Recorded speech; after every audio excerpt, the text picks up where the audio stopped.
사순절 기간을 맞이해서 이 기간 동안에 우리가 어떤 말씀에 더 한 번 더 집중했으면 좋을까 생각하면서 이 사순절 기간 동안에 예수님과 우리의 삶을 다시 한번 비교해 보면서 우리가 예수님의 제자니까 예수님의 제자의 모습이 우리에게 구체적으로 나타나고 있는지를 한 번 더 점검했으면 좋겠다 하는 마음을 가지고 오늘은 예수님 제자의 마음과 성품, 그것이 바로 예수님께서 이제 구체적으로 제자들에게, 예수님을 따르는 많은 사람들에게 산상설교의 내용, 첫 번째 내용이 바로 이 내용이잖아요.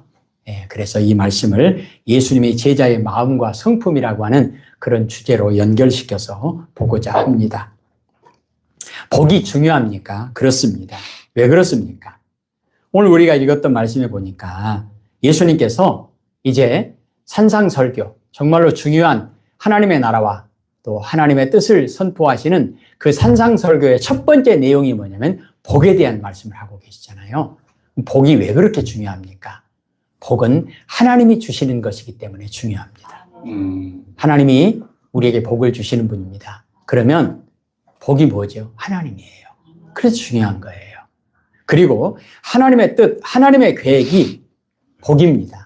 왜 그렇습니까? 창세기 1장 28절에 하나님께서 세상을 창조하시고 남자와 여자를 창조하시고 가장 먼저 그들에게 복을 주시며 복으로부터 출발합니다. 그러니까 창조의 섭리 가운데 인간에 대한 첫 번째 선포가 뭐냐면 하나님이 복을 주시며, 하나님의 계획이, 하나님의 뜻이 복이라는 겁니다.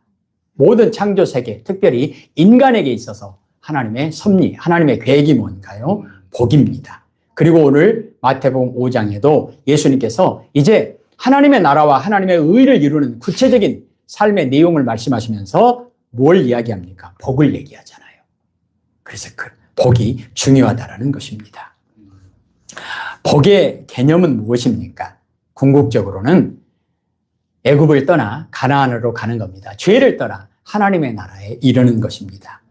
사람은 누구나 복을 받아서 행복하게 살기를 원합니다. 그래서 새해 인사를 할 때 그냥 인사만 하는 것이 아니고 복주머니를, 요즘에는 별로 안 보이지만 복주머니를 만들어서 주기도 하고 또 복조리를 만들어서 팔기도 하고, 예전에는 시집 갈 때나 또 생활 모든 용품에 곳곳에 복자를 새겼습니다. 베개에다도 복자를 새기고 이불에도 복자를 새기고 복자를 수제에도 새기고 복자를 새겨서 그렇게 사람들이 복 받는 것이 얼마나 중요한지, 그리고 복을 받으려고 얼마나 애를 썼는지 모릅니다. 그러면 복이 무엇입니까?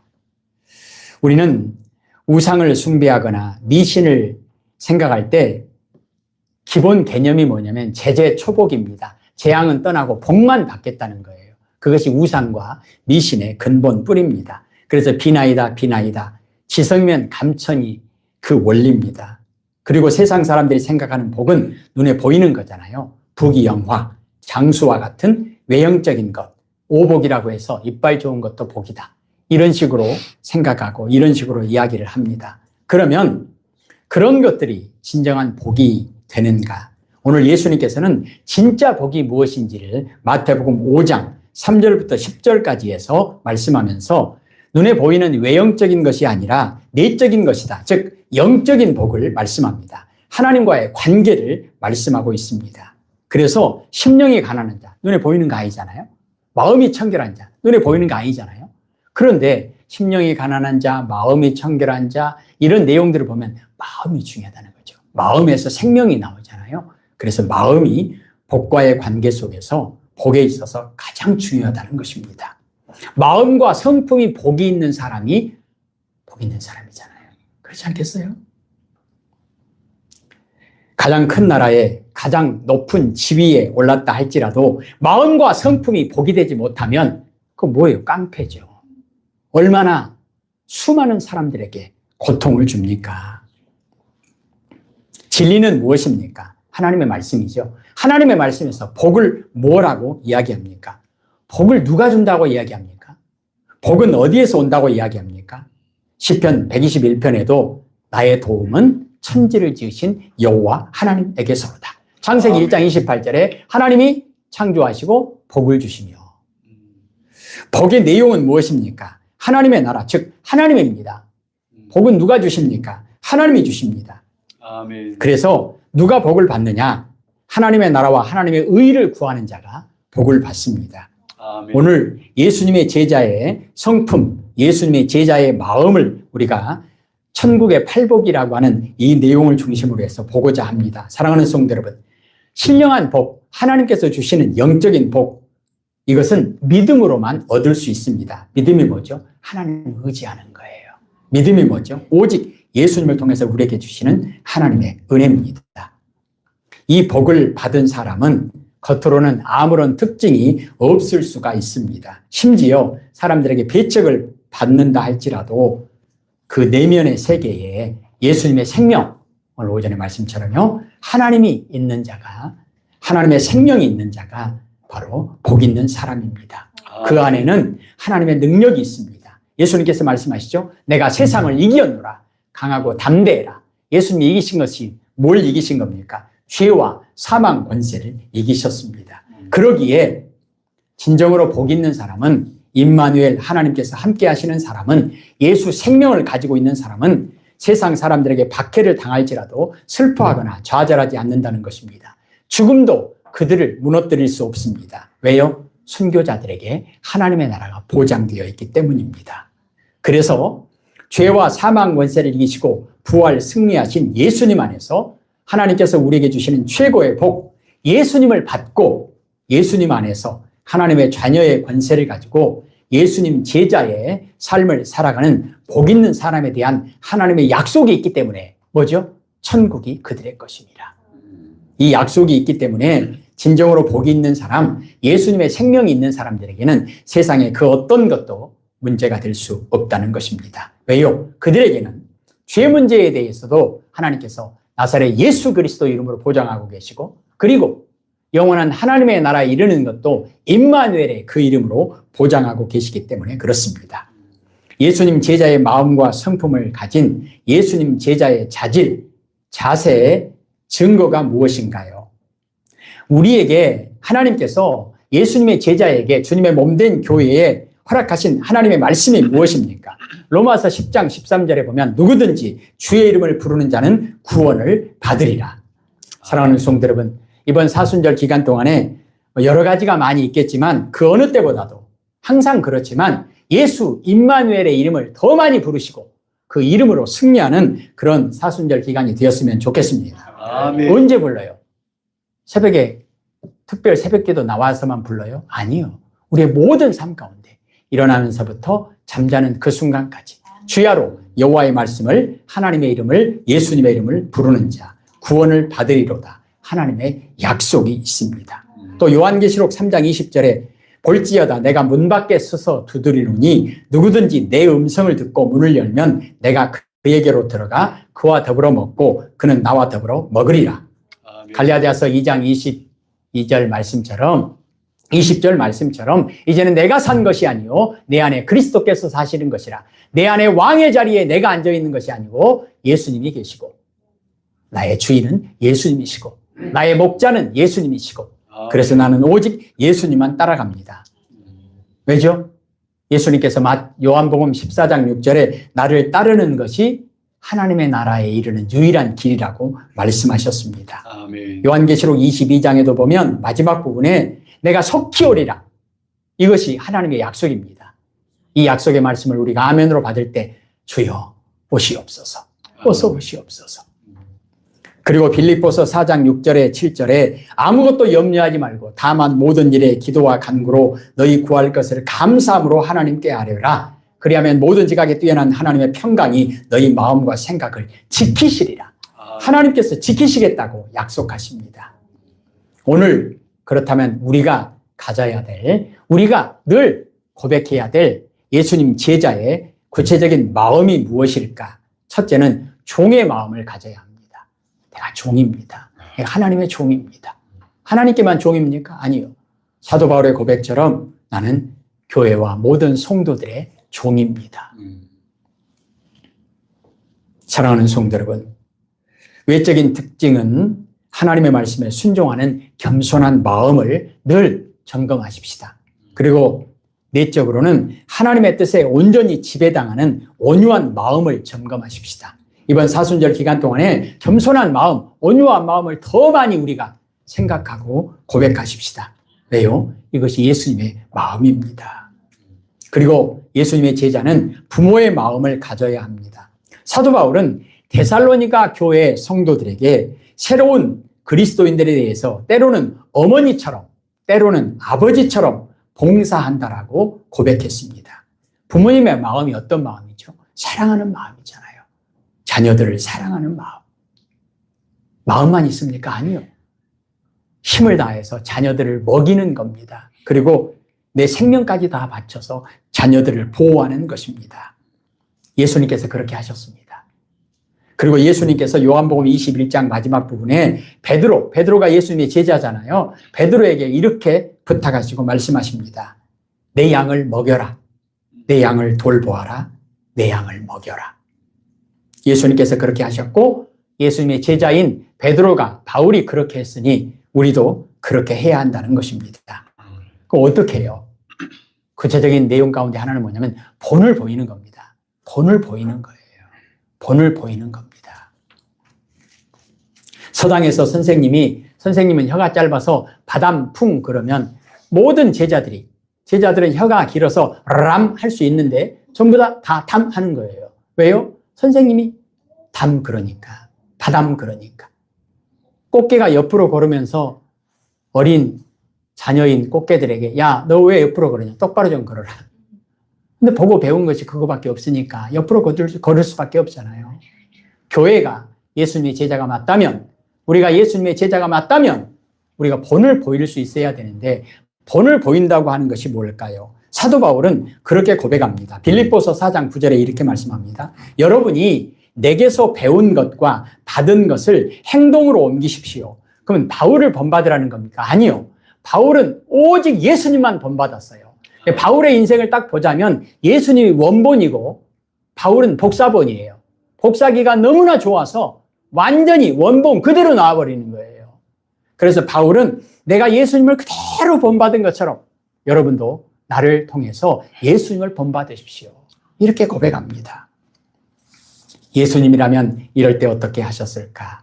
더 많이 생각하고 더 많이 기도하는 우리의 모든 삶이 되어지기를 소원합니다. 아멘. 그렇다면 오늘 마태복음 5장에 나와 있는 이제 3절부터 마지막 절까지 나와 있는 8가지 팔복에서 제시된 이 8가지 특성은 무엇인가? 이것이 우리의 마음과 우리의 성품으로 온전히 자리 잡을 수 있기를 소원합니다. 8가지 특성은 뭐냐면 심리적으로나 영적으로 발달한 천국의 이상적인 시민의 마음과 성품에 대한 말씀입니다. 예수님의 제자는 천국 백성입니다. 우리가 천국 백성이라는 거예요. 그렇다면 우리 마음 가운데 반드시 이 8가지가 있어야 되겠다. 성령의 9가지 열매처럼 우리 마음 가운데 이 8가지가 꼭 있어야 되겠다. 이것을 위해서 기도하고 이것을 위해서 나를 쳐서 복종시키는 믿음의 고백이 있기를 소원합니다. 아멘. 첫 번째는 심령이 가난한 자는 복이 있나니 천국이 저희 것이요. 역설적으로 가장 행복한 사람이 어떤 사람인가? 많이 가지고 있는 사람이 부자일 것 같은데 성경은 복 있는 사람, 진정한 부자는 어떤 사람이냐? 가난한 사람이래요. 특별히 심령이 가난한 사람이다. 그 말은 무슨 말이냐면 영적으로 자신의 부족함을 의식하는 사람입니다. 하나님과의 관계에 있어서 올바른 신앙 고백, 기독교의 특징은 뭐냐면 나는 0이고 하나님은 100입니다. 여기서부터 출발합니다. 전적인 인간의 타락을 고백하면서 불가항력적인 하나님의 은혜를 고백하는 것입니다. 그러면 심령이 가난하다. 내 안에 비움이 있어야 되는데 뭘 비울까요? 욕심을 비우는 거예요. 비우고 뭘 채우는 겁니까? 하나님을 채우는 거예요. 하나님을 채우는 거예요. 날마다 내 안에 욕심을 십자가에 못 박아 죽이고 그리고 내 안에 하나님의 말씀으로 충만하게 채우는 것입니다. 그러기 위해서 우리는 고백하죠. 주여 나는 죄인입니다. 내 안에 예수님의 생명으로 채워주십시오. 하나님의 은혜로만 채워주십시오. 주여 말씀하옵소서. 내 안에 캄캄한 어둠이 있는 내 안에 하나님의 밝은 빛, 말씀으로 채워주십시오. 주여 나는 무지하오니 나를 가르쳐 주십시오. 하나님, 내 생각, 내 지식이 아니라 하나님의 지혜로 나를 채워주십시오. 이것이 바로 하나님께 온전히 의지하는 믿음의 사람, 이것이 하나님이 기뻐하시는 심령이 가난한 자에게 주시는 하나님의 약속, 하나님의 복입니다. 그게 뭐죠? 천국이 그들의 것입니다. 내 안에 모든 추하고 더러운 욕심을 다 비우고 내 안에 하나님을 모심으로 말미암아 내 안에 천국을 이루는 것, 이것이 예수님의 제자의 마음과 성품이라는 것입니다. 4절에 애통하는 자가 복을 받을 것이다. 어떤 복이죠? 하나님의 위로를 받을 것이요. 여기서 애통한다고 하는 것은 죄에 대해서 슬퍼하는 것입니다. 다른 사람의 고통을 함께 슬퍼하는 것입니다. 이것이 심령이 가난한 자에게 나타나는 아주 중요한 특징입니다. 애통 그 자체가 복은 아닙니다. 애통 그 자체에 복이 있는 것이 아니고 죄를 회개하는 그 애통, 또 이웃을 위해서 우는 자들과 함께 우는 자에게 하나님께서 약속하신 위로가 있기에 복이 있다는 것입니다. 오늘 기도도 하셨고 가끔 우리 이 목사님이 정말로 애통하는 사람을 안고 기도할 때 그 사람이 있을 때뿐만 아니라 그 사람을 생각할 때마다 기도하시면서 눈물 흘리시는 그 모습, 그것이 애통하는 자에게 주시는 복입니다. 저도 개인적으로 너무 감사한 것이 제가 이구에 왔을 때 미국에서 오시면서 하나님, 이제 새로운 목사가 왔는데 양림 제자교회에서 어떻게 목회할지, 양림 제자교회에서 너무 힘들면 어떻게 할지 눈물로 기도하셨던 그 기도를 기억합니다. 하나님께서 그 기도를 받으시고 우리에게 넘치는 은혜를 베풀어 주신 것입니다. 오늘은 제가 초콜릿을 5개를 먹었습니다. 저번 주에는 눈치 보느라고 부족할 줄 알고 못 먹었는데 미국에서 직접 가져온 초콜릿을 내가 먹고 싶은 거 골라서 먹을 수 있으리라는 생각을 어디 꿈에나 했겠습니까? 사랑하는 성도 여러분, 순창에서 톳이 나옵니까? 산인데 오늘 드신 국 가운데 반찬 가운데 거기에 보리가 들어있어요. 아셨어요? 보리국. 보리국에 예전에는 정말로 시골에서 너무 힘들어서 보리를 캐서 된장국 끓여 먹었던 그 보리국을 먹으면서 지금은 배고프지 않고 보리고개가 없이 살아간다고 하는 거 당연한 것이 아닙니다. 은혜인 것입니다. 반찬 한 가지 것만 만들려고 하는데 갈수록 많아지고 있고 거의 매주마다 육회공건 다 뜨기도 합니다. 그것이 문제가 아니라 하나님의 은혜를 함께 나누고 있다는 사실에 얼마나 감사한지 우리 이 목사님과 그리고 성령의 말할 수 없는 탄식으로 애통하는 그 하나님의 은혜가 있었기에 우리가 누리고 있는 하나님의 복이라고 생각합니다. 그리고 하나님께서는 죄에 대해서도 상하고 통회하는 마음을 멸시치 않으시고 구원의 기쁨을 회복시켜 주십니다. 그래서 마태복음 3장 2절과 4장 17절에 회개하라 천국이 가까이 왔느니라 말씀하시잖아요. 돌아온 탕자를 기다리고 있다가 얼싸안고 입을 맞추고 그리고 모든 것을 회복시켜주는 그 아버지의 그 마음을, 아버지의 그 사랑을 성경은 우리에게 기록하고 있습니다. 이것이 하나님께서 주시는 복입니다. 누가복음 6장 21절에 이제 우는 자는 복이 있나니 너희가 웃을 것이요. 사도 바울은 자기는 죄인의 괴수와 같습니다. 이렇게 너무너무 자기의 죄에 대해서 슬퍼합니다. 그런데 그런 자신을 하나님께서 불쌍히 여기셔서 이방인의 사도로 세워주셨다. 항상 기쁨이 넘치는 복을 고백합니다. 이것이 복이 있는 자입니다. 5절입니다. 온유한 자가 복이 있나니 땅을 기업으로 받는다. 이것은 영적인 겸손이 있어야 한다는 것입니다. 예수님의 마음이에요. 우리 늘 강조하잖아요. 어거스틴이 그렇게 고백합니다. 제자들이 인생에 있어서 정말로 중요한 게 뭡니까? 겸손이다. 두 번째는 뭡니까? 겸손이다.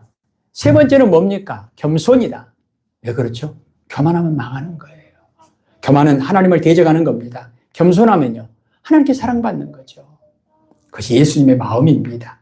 우리에게 있어서 중요한 게 무엇입니까? 첫째도 겸손이고, 둘째도 겸손이고, 셋째도 겸손이다. 아멘. 온유함이라고 하는 것은 단순히 상냥함이나 기질의 온화함을 의미하는 것이 아닙니다. 온유한 사람이라고 하는 것은 노예 근성을 가지고 줏대 없이 그냥 말하는 것이 아닙니다. 온유함이라고 하는 것은 우유부단한 그런 성품도 아닙니다. 온유함이라는 것은 교만이나 자기 주장의 정신과는 정반대되는 것입니다. 온유함을 약함과 혼돈해서는 안 됩니다. 온유함은 매우 강한 것입니다. 온유함은 하나님의 역사하심입니다. 성령의 은혜를 받는 사람에게 나타나는 예수님의 마음입니다. 온유함이라고 하는 것은 강한 통제력을 가지고 있는 성령의 열매, 절제에 대한 힘과 능력을 내포하고 있습니다. 절제된 힘으로 내 안에 있는 죄의 과격성을 단단히 제어하는 것입니다. 그래서 온유한 사람은 해를 입어도 복수하지 않습니다. 모욕을 당해도 위협하지 않습니다. 온유한 사람은 겉으로 보기에는 너무 선해서 세상에서는 승리와 성공하지 못하는 바보 같은 사람을 말하는 것처럼 그렇게 오해할 수 있는데 그렇지 않습니다. 온유한 사람에게는 하나님의 약속과 임마누엘의 은혜가 보장되어 있습니다. 그게 뭐죠? 세상을 유업으로 받는다. 하나님의 나라를 유업으로 받는다는 것입니다. 6절입니다. 의에 주리고 목마른 자는 배부를 것이다. 마태복음 6장 33절에 너희는 먼저 하나님의 나라와 그의 의를 구하라. 그래야면요, 하나님께서 보장하시죠. 이 모든 것을 너희에게 더하여 주시리라. 아멘. 성경은 증언합니다. 하나님은 하나님을 갈망하는 심령을 만족시켜 주시려고 열심을 다하시는 신실하신 하나님이시다는 겁니다. 얼마나 열심이십니까? 낮에도 졸지도 않아요. 밤에도 주무시지도 않아요. 하나님은 착한 일을 시작하시고 반드시 그 착한 일을 이루실 때까지 열심히 일하신다는 것입니다. 의에 주리고 목마른 것이 무엇입니까? 예수님을 닮으려고 하는 간절한 마음을 품고 간절히 구하는 그 예수님의 제자에게 하나님께서 약속하신 복입니다. 가나안 여인의 믿음을 보시고 구원을 베푸시는 하나님의 은혜를 기억하실 것입니다. 예수님 도와주세요. 자녀의 떡을 취하여 개들에게 던지지 않는다는 그런 말을 들었어도 그 여인은 끝까지 포기하지 않고 사랑하는 자녀를 살리기 위해서 사랑하는 자녀에게 예수 생명이 필요하기 때문에 끝까지 구하고 찾고 두드립니다. 하나님께서 그 여인에게 약속하십니다. 내 믿음이 너를 구원하였다. 의에 주리고 목마른 그 여인에게 하나님께서 약속하신 것입니다. 그리고 7절입니다. 긍휼히 여기는 자는 복이 있나니 그들이 긍휼히 여김을 받을 것이며, 긍휼히 여김을 받는다 그 말이 하나님의 자비를 입는 것을 말씀합니다. 긍휼히 여기는 게 뭐죠? 자비로운 심령, 그게 뭐죠? 하나님의 마음. 하나님의 마음을 가진 자에게 하나님께서 자비를 베풀어 주시겠다는 것입니다. 선한 사마리아인의 모습처럼 자비와 긍휼이 필요한 사람에게 단지 동정적인 느낌만 주는 것이 아니라 자비로운 행동까지 함께 준다는 것입니다. 마치 착한 사람은 어떤 사람이죠? 착한 마음이 있어야죠. 착한 마음만 있으면 됩니까? 아니요. 착한 행동까지 있어야 착한 사람이죠. 최고의 소금은 뭐죠? 음식에 들어가서 짠맛을 내고 그리고 썩어져가는 곳에 들어가서 부패를 막는 그 모습이 있어야, 거기까지 가야 착한 사람이고 좋은 소금, 착한 소금이죠. 믿음도 마찬가지죠. 살아있는 믿음이 어떤 믿음입니까? 마음만 있는 것이 아니라 행함까지 있는 열매 맺는 믿음이 살아있는 믿음이라고 말씀합니다. 이처럼 긍휼은 자비로운 마음과 자비로운 행동이 함께 있는 것입니다. 교인들에게 늘 죄송한 부분도 있습니다. 우리 교회가 할 수만 있으면 우리 교회 내부적으로는 특별히 절기라든가 이럴 때 꽃이라든가 아니면 행사라든가 이런 것에 최대한 돈을 아끼고 우리는 긴축 재정을 하고 나누고 베푸는 일에 최선을 다하자. 이번에 필리핀에서 수련회를 한다고 하는데 우리나라에서 생각하는 그런 수련회가 아니에요. 우리나라는 그냥 수련회 할 수 있는 애들, 그냥 요즘에는 그냥 어렵고 힘든 애들은 참석도 못 하잖아요. 그런데 몽골이나 필리핀에서 지금 수련회를 계획하고 있는데 그런 애들 가운데 대부분은 하루 세 끼 먹는 것도 어렵고 집에서 부모에게 사랑받고 이런 조건도 안 되는 그런 애들을 불러다가 함께 숙식도 하고 그리고 그들에게 하나님의 사랑을 나누고 전하는 일에 우리가 최선을 다하겠다는 것입니다. 우리가 아끼고 우리가 쓸 것 쓰지 않고 그런 일에 좀 더 최선을 다하겠다는 것입니다. 물론 그들을 위해서 마음으로 기도하는 것도 중요합니다. 마음만요? 우리 김종덕 안선영 목사님 사모님 선교사로 가셨는데 감사한 게 뭐죠? 선교에는 크게 세 가지가 있잖아요. 마음으로 기도하는 것, 그리고 재물을 보내는 것, 헌금을 보내는 것, 그리고 직접 가는 것. 우리 교회는 이 세 가지를 다 할 수 있어서 얼마나 감사한지 모릅니다. 긍휼히 여기는 자는 복이 있나니 그들이 긍휼히 여김을 받을 것이니요. 아멘. 8절입니다. 마음이 청결한 자는 복이 있나니 하나님을 볼 것이니요. 하나님을 보는 예수님의 제자, 이것은 쓰임받는 그릇, 깨끗한 그릇의 원리를 생각하게 됩니다. 마음이 청결한 자에게 주시는 하나님의 복입니다. 하나님의 계시, 하나님의 임재, 하나님의 말씀의 성취는 하나님의 나라는 누구에게 어디에서 언제 이루어지느냐? 지적인 수준이 높은 사람에게 아니에요. 아무리 지적인 수준이 높은 사람이라 할지라도 청결한 마음을 갖추지 않는 한 허용되지 않습니다. 금으로 만들었어도 재료가 금이어도 아무리 커도 아무리 화려해도 아무리 비싼 그릇이라 할지라도 깨끗하지 않으면 절대로 귀한 손님의 상에 음식을 담아서 내놓을 수 없습니다. 가인과 그 예배를 하나님께서 안 받으셨다는 거예요. 이유가 뭘까요? 오늘 8절의 내용을 보자면 가인의 마음이 깨끗하지 못한 겁니다. 결과로 보면 알잖아요. 자기 예배 안 받고 동생만 하나님이 사랑하신다고 동생을 돌로 쳐 죽여버리잖아요. 마음이 청결하지 않은 거예요. 그냥 하나님이 받으시겠어요? 46년 동안 지은 건물 얼마나 크고 화려합니까? 그런데 그곳에서 장사하는 자들이 있을 때 예수님께서 다 내쫓으시면서 뭐라고 말씀하십니까? 내 집은 만민이 기도하는 집인데 강도의 소굴을 만들었도다. 이 성전이 46년 아니라 460년 동안 지었고 아무리 크고 화려하다 할지라도 아무리 많은 사람들이 모여든다 할지라도 깨끗하지 않으면 거룩하지 않으면 하나님의 성전일 수 없다는 것입니다. 예수님의 제자, 마음이 깨끗한 그 모습이 마음의 깨끗한 마음과 성품이 뭘까? 우리 마음 안에 예수님을 담고자 하는 그런 거룩한 소원이 있기를 원합니다. 아멘. 하나님께서 말씀하신 청결한 마음, 깨끗한 마음의 의미는 뭐냐면 우리의 의지, 우리의 전 인격이 하나님만을 향해서 똑바로 맞춰져 있는 거예요. 망원경 원리 정도가 아니라 우리 돋보기 원리 있잖아요. 햇빛을 받아서 돋보기는 이렇게 적당한 거리를 맞추면 한 곳에 집중하잖아요. 그러면 거기서 불이 납니다. 막 녹여버리는 거예요. 깨끗한 마음이라고 하는 것은 나누어지지 않고 오직 하나님께만 집중하는 그런 마음입니다. 똑바로 걷고 싶어요. 그런 찬양도 예전에 많이 불렀잖아요. 우리가 따라야 할 유일한 생명의 길, 진리의 길, 구원의 길은 오직 예수 그리스도 뿐입니다. 예수님께서 요한복음 14장 6절에 나를 따라와라. 왜요?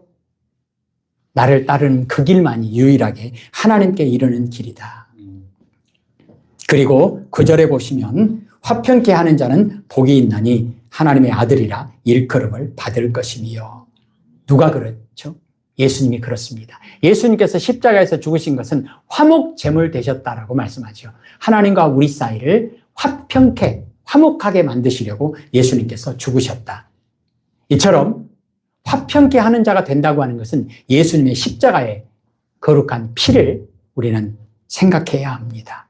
내가 하늘의 미랄이 되어 썩어지는 이 모습이 있어야 된다는 것입니다. 하나님과 화목을 이루고 있는 사람들 어떻게 해요?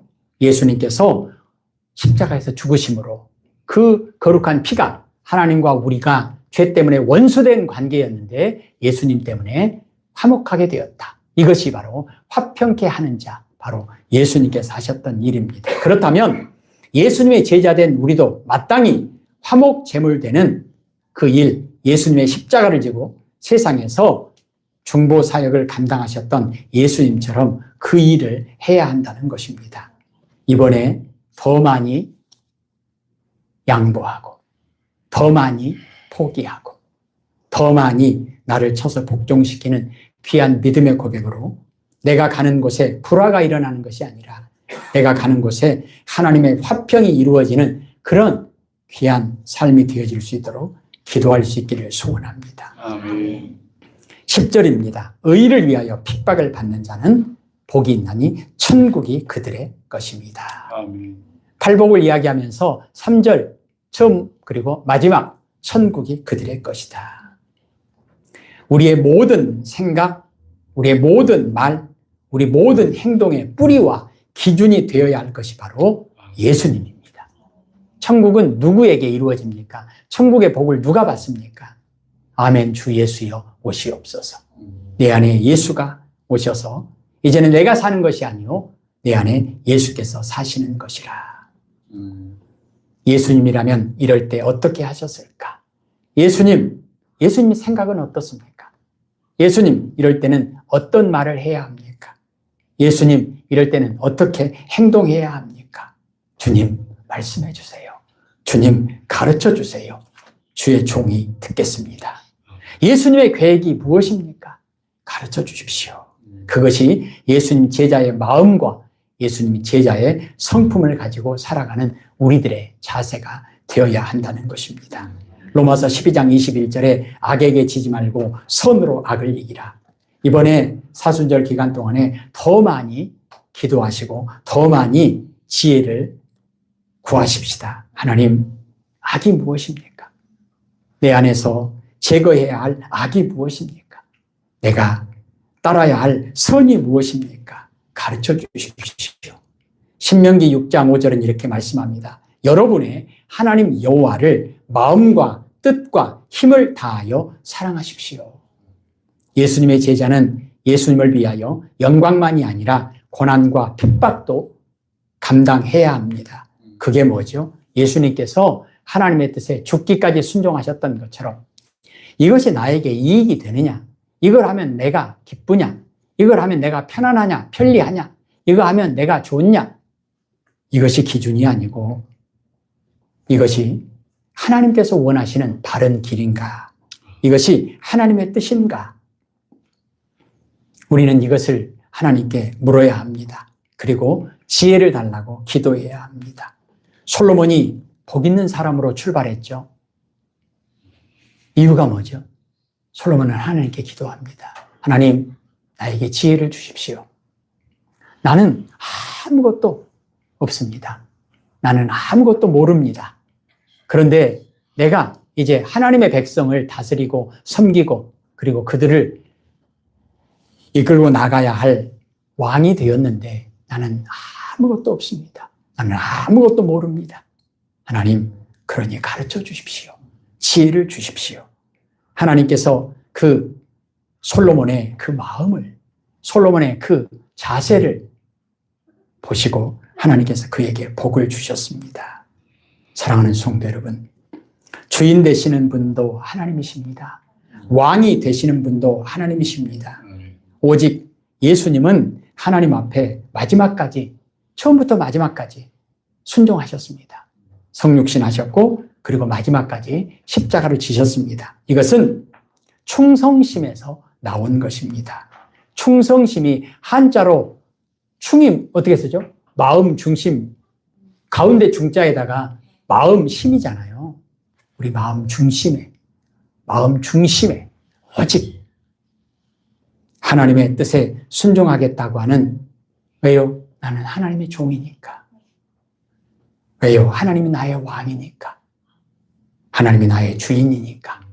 하나님이 나의 목자 되시니까. 내가 하나님의 양이니까. 나는 하나님만 따라가겠다. 이것이 예수님의 제자의 마음과 예수님의 제자의 성품입니다. 그럴 때 예수님께서 우리에게 하시는 말씀을 아멘으로 화답할 수 있습니다. 예수님께서 뭐라고 말씀하시죠? 나에게 배워라. 나에게 배운 대로 너희도 이와 같이 해라. 그리고 나를 따르라. 기도하십시다. 하나님, 우리는 예수님을 따르는 예수님의 제자입니다. 아멘. 예수님의 마음, 겸손하고 온유한 마음, 우리에게도 허락하여 주옵소서. 아멘. 예수님의 성품, 하나님의 뜻이라면 죽기까지 순종하셨던 그 예수님의 성품을 품고 우리도 예수님과 함께 하나님의 뜻에 순종하는 발걸음 되게 하옵소서. 아멘. 예수님 이름으로 기도합니다. 아멘. 아멘.